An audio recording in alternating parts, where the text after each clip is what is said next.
Au nom du Père et du Fils et du Saint-Esprit. Amen.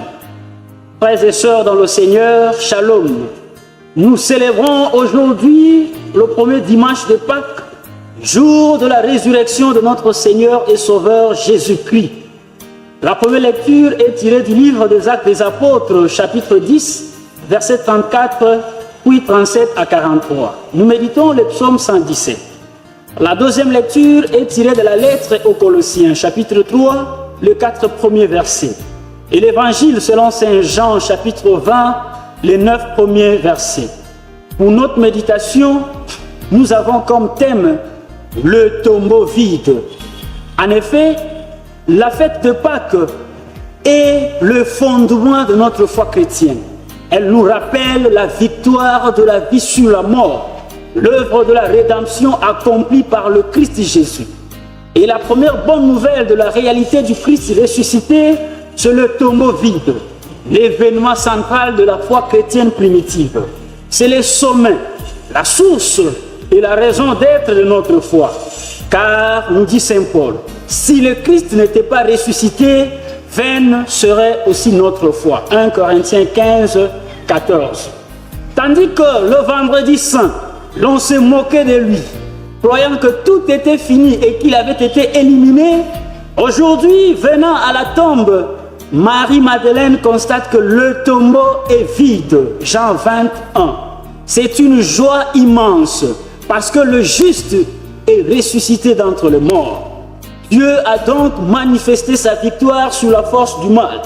Il a glorifié son Fils par sa résurrection. Et, quittant le tombeau, Jésus est désormais vivant parmi et avec nous.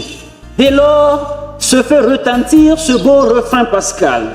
Pourquoi cherchez-vous le vivant parmi les morts?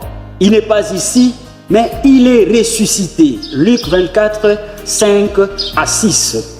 Après avoir appris la bonne nouvelle du tombeau vide, Pierre et les disciples bien-aimés de Jésus se sont vite rendus à la tombe.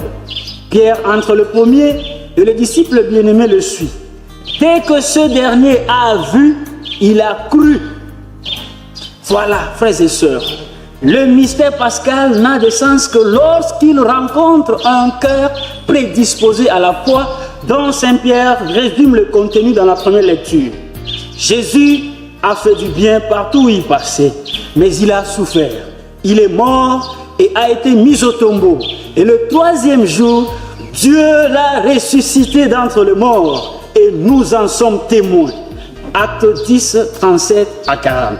Et dans la deuxième lecture, Saint Paul nous exhorte à aspirer aux choses d'en haut, où se trouve le Christ Jésus et non à celles d'en bas. Il s'agit ici de quitter le vieil homme du péché pour nous revêtir de la lumière de la résurrection qui nous relève de nos tombeaux de la peur, des doutes, du désespoir, des soucis, de la haine, de la jalousie, des rancunes, des mensonges, des violences, de la division, de l'indifférence, de l'égoïsme et de toutes sortes de vices nuisibles à l'épanouissement de notre être chrétien, afin que règne désormais la vérité, la charité, la communion, la justice, la paix et la joie dans le Christ Jésus ressuscité. Amen. Au nom du Père et du Fils et du Saint-Esprit. Amen. Bonne fête pascale à toutes et à tous.